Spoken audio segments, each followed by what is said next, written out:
Alô, comunidade das redes sociais! Mais uma vez aqui para tratarmos de mais um tema, e hoje eu estarei falando sobre as reformas no ensino médio, que virou um verdadeiro fla-flu.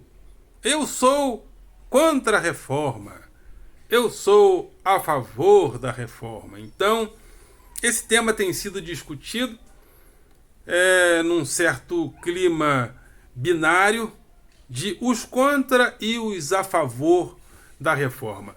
Mas eu gostaria de tratar isso com um pouco mais de reflexão, análise e síntese, e gostaria de emprestar o pensamento filosófico para essa reflexão. Mas antes de entrarmos no tema de hoje, gostaria de convidar você mais uma vez a se inscrever no nosso canal, a dar o seu like, a fazer o seu comentário e a compartilhar nosso material com outras pessoas.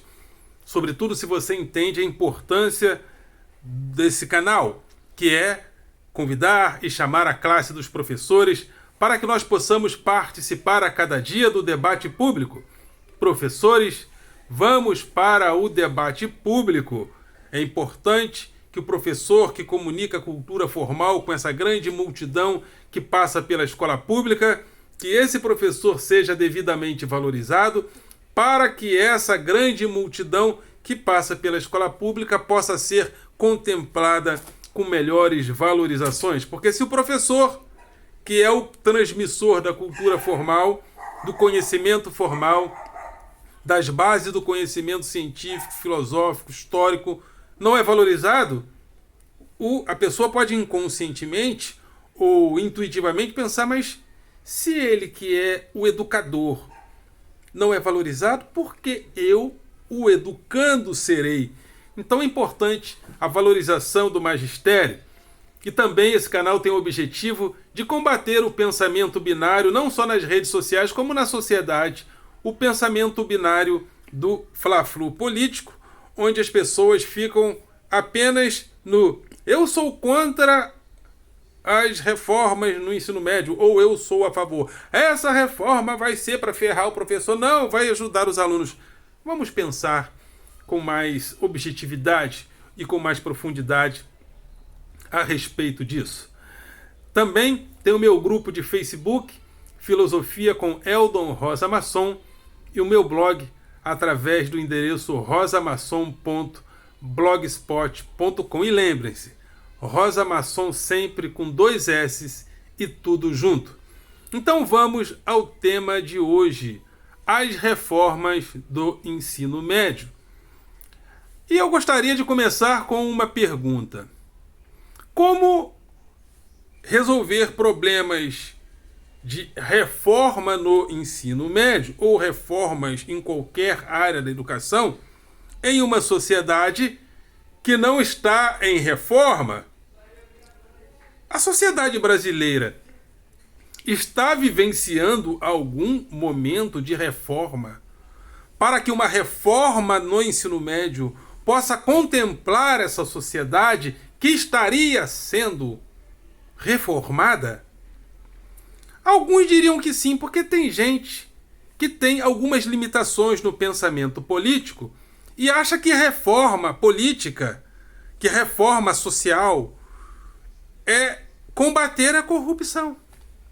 É só isso. Combateu a corrupção, estamos bem. No mundo real, isso não faz muito sentido. Pesquisas demonstram que a capacidade, o costume, os hábitos da corrupção em uma nação estão muito relacionados à desigualdade. Nações mais desiguais, mais corrupção. Nações menos desiguais, nações mais desiguais, mais corrupção. Nações menos desiguais, menos corrupção. Até nações como a China, onde a desigualdade é muito grande, os estudos demonstram que a percepção das pessoas a respeito da corrupção é muito grande, porque é uma sociedade que é rica, a segunda mais rica do planeta, mas é muito desigual.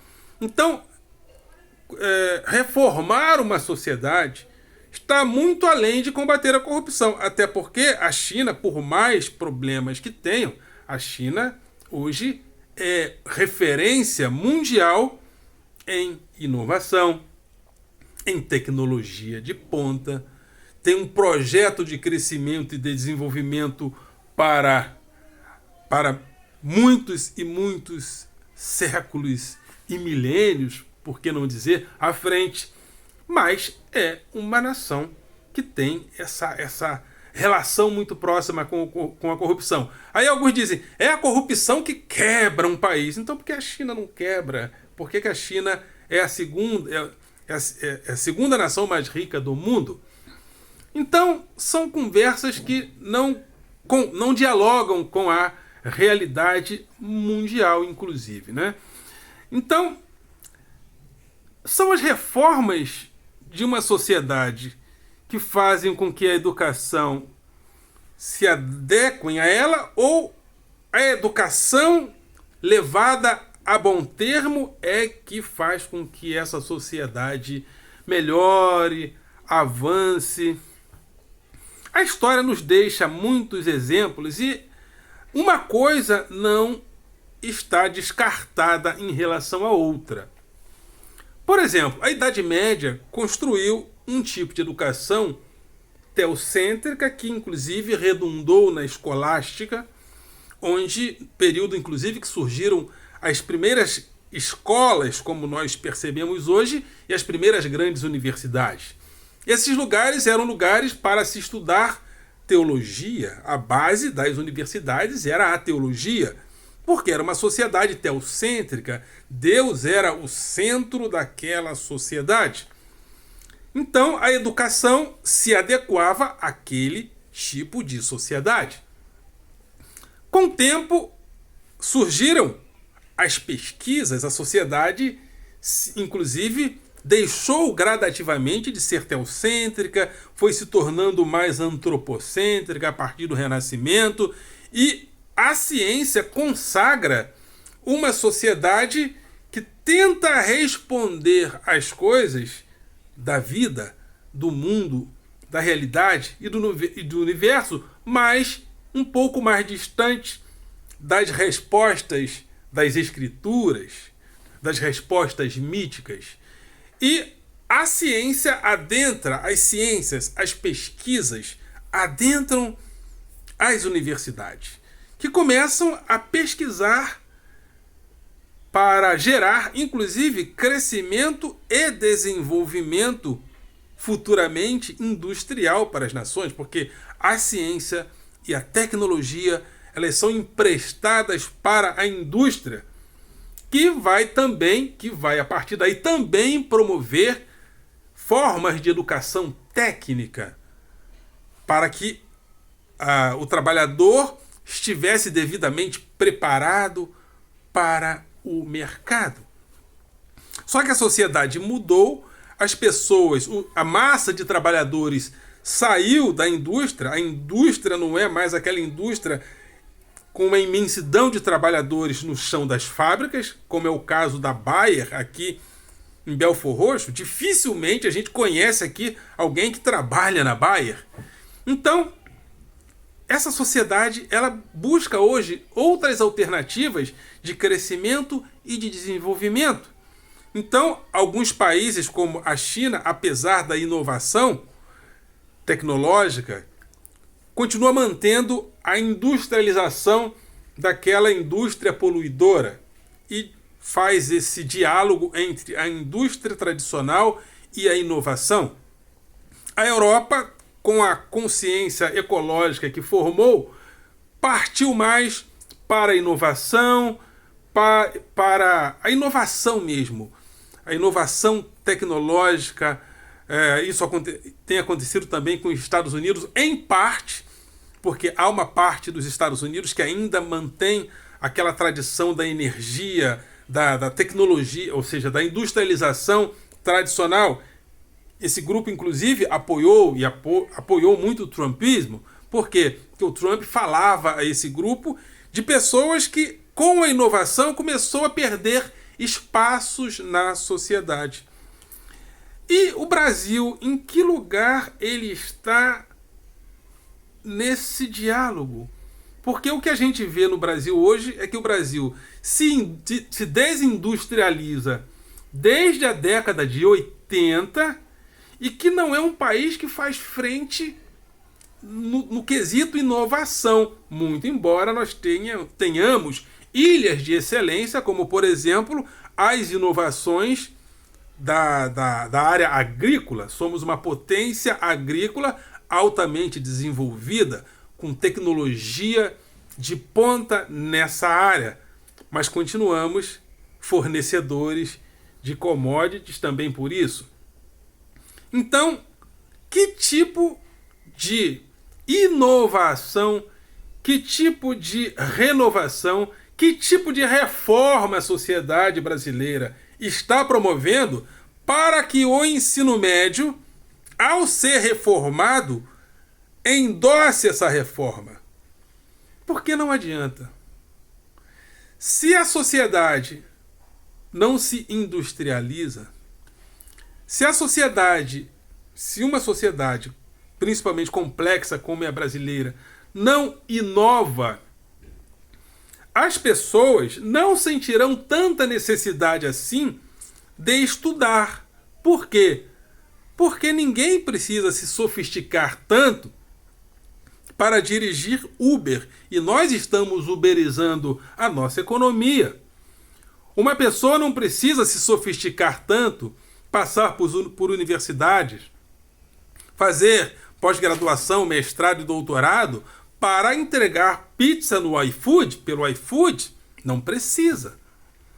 Então, o Brasil, em algumas áreas, como a industrialização, como a inovação, ele está numa fase péssima.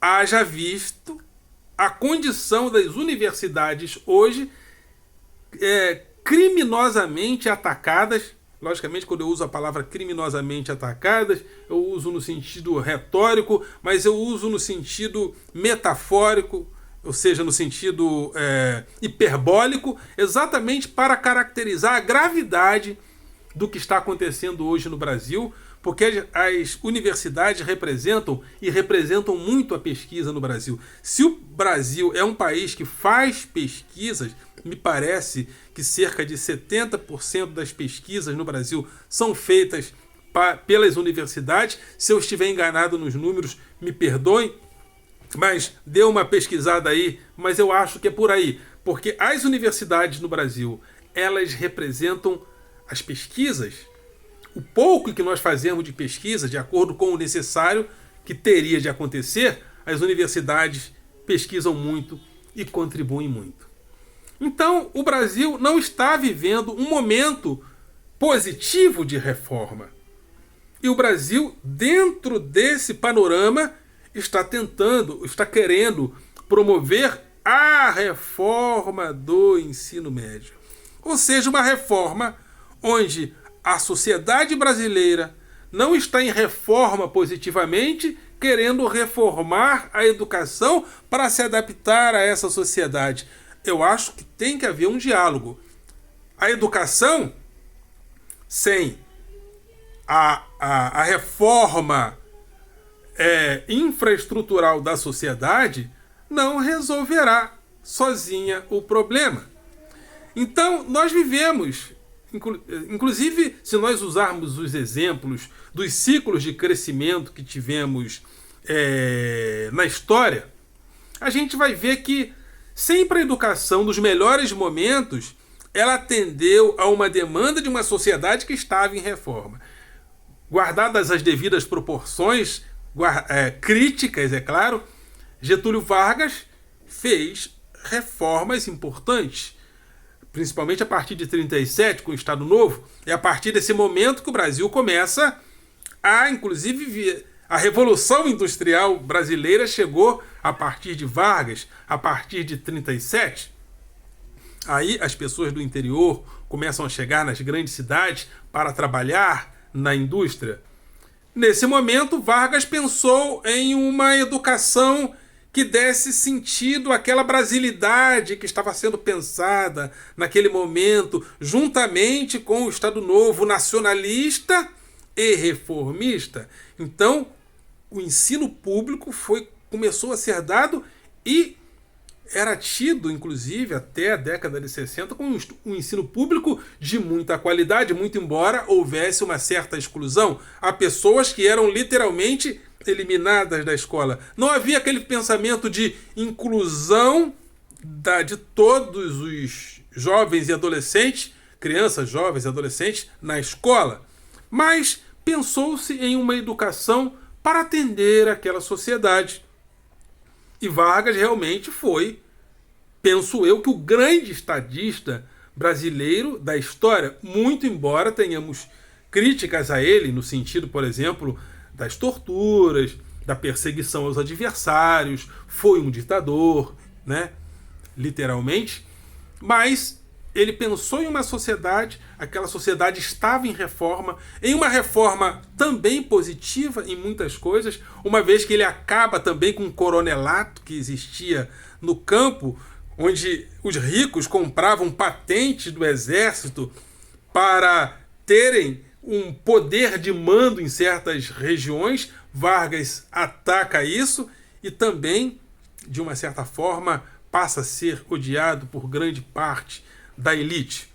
Então, e depois também vivemos reformas importantes, reformas urbanas importantes, reformas com Juscelino Kubitschek, e começamos a colocar o Brasil na vanguarda do ensino técnico, porque a indústria automobilística chegou e o Brasil precisava de mão de obra especializada, técnica, para atender aquele momento reformista.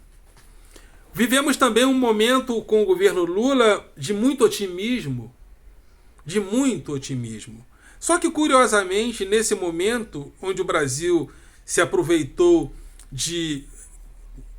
da venda maciça das commodities, principalmente para a China, para fazer reformas, para fazer programas sociais, a educação, sobretudo a educação básica, não foi tratada com o devido carinho, né? Pensou-se muito em colocar os mais pobres nas universidades e isso passou a ser uma certa propaganda política. Mas o ensino, a base, o ensino básico, que é o chão, né, da escolaridade de uma sociedade, não foi pensado, porque a escola no Brasil ela não é pensada dentro dos nossos padrões, principalmente nos últimos anos, dos nossos padrões de crescimento, desenvolvimento e inovação. Principalmente porque a gente fala muito em crescimento.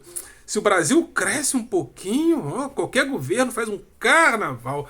É uma histeria. Ih, crescemos. E estamos crescendo. E estamos crescendo.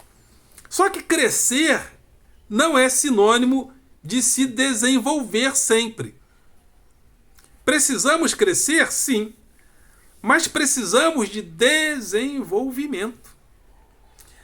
Né? Um corpo humano, por exemplo, ele não pode só crescer. Ele tem que se crescer e ele tem que se desenvolver. Por isso é que ele precisa ser bem alimentado. Por isso é que uma pessoa precisa ter um tratamento adequado, inclusive em termos de alimentação, porque a pessoa tem que crescer e se desenvolver. Se desenvolver fisicamente, se desenvolver emocionalmente, se desenvolver psicologicamente, se desenvolver profissionalmente, se desenvolver em várias áreas. Porque se a pessoa só crescer, ela com certeza vai ter problemas sérios. E o Brasil fala muito de crescimento. Crescimento. Temos que crescer. Estamos crescendo. Mas e o desenvolvimento? Inclusive durante o governo Lula, crescemos. A gente vinha crescendo. As pessoas estavam sendo incluídas em uma melhor condição de vida. Os mais carentes começaram a ir para as universidades. Os mais carentes começaram até a viajar para o exterior. As pessoas de classe média baixa começaram até a viajar mais para o exterior. Mas o que isso redundou no nosso desenvolvimento? Porque quando a crise chegou, e a crise ainda continua, nós nos mostramos muito frágeis diante da crise, muito embora tenhamos aí um potencial de reservas que foi juntada no governo Lula, que tem nos ajudado muito. Inclusive essas reservas, que segundo a doutora Maria Lúcia Fatorelli está na casa dos 3 trilhões de dólares, essas reservas não têm sido usadas com a devida equação para colocar o Brasil, sobretudo na educação, em um caminho mais a contento. E o Brasil está fora da rota da inovação. O Brasil não é um país que inova. Então, que reforma é essa do ensino médio? Que raio de reforma é essa em uma sociedade que não está sendo reformada positivamente, penso eu? Porque é dentro dessa atual fase que nós estamos que essa tal de reforma do ensino médio está sendo pensada. Mas alguém poderia dizer assim: não, temos que começar pela educação. Porque se nós não começarmos pela educação, nós não vamos chegar a lugar nenhum. Mas, historicamente, não é apenas pela educação que nós começamos. Nós começamos com movimentos positivos em uma sociedade. Esses movimentos positivos em uma sociedade começa a encaminhá-la para que a educação, para que o ensino se adeque a ela, e o ensino também vai compondo os movimentos dessa sociedade em uma certa simbiose entre o ensino e os movimentos positivos dessa sociedade.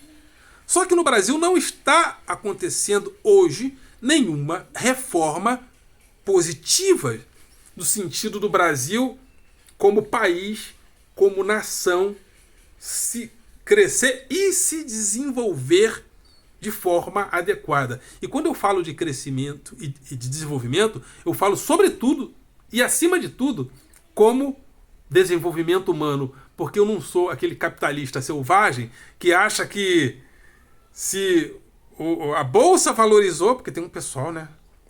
Tem uns capitaloides aí, que se a bolsa valorizou, tá legal. A bolsa não tá caindo, né? Ou seja, o especulador é que vive desses movimentos da bolsa, né?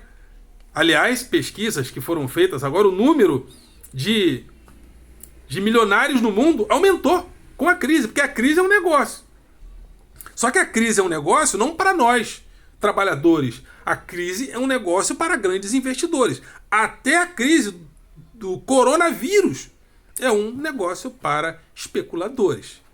Mas alguém poderia dizer, mas tem que começar pela educação. Mas há uma simbiose entre educação e movimentos positivos de uma sociedade que façam com que ela se desenvolva também a partir da educação. Só que a educação no Brasil, sobretudo hoje, ela não é posta em nenhuma agenda de crescimento e desenvolvimento. E quando eu falo de educação, eu falo da base. Porque vivemos uma última fase de crescimento e até de uma melhoria da qualidade de vida das pessoas no governo Lula. Mas o que foi feito pela base educacional do país durante essa fase? Aí, quando chegou a crise, sobretudo a crise da pandemia, a conta chegou. E a conta chegou cobrando da gente duro, porque agora a gente está vendo como os nossos alunos, sobretudo os mais carentes, sobretudo da escola pública, estão sendo prejudicados. Então, esse foi o tema de hoje. Reforma do ensino médio. E a pergunta que não quer calar, e que eu repito, é essa: como nós vamos reformar o ensino médio de forma positiva? Como nós vamos reformar a educação e o ensino médio de forma positiva, se a sociedade brasileira, se o Brasil como país, do ponto de vista social, cultural, e político não está em nenhuma rota de desenvolvimento? Essa é a pergunta e eu gostaria de deixar para que vocês possam comentar, inclusive, e eu fico aguardando. Ok, galera? Vocês são do coração.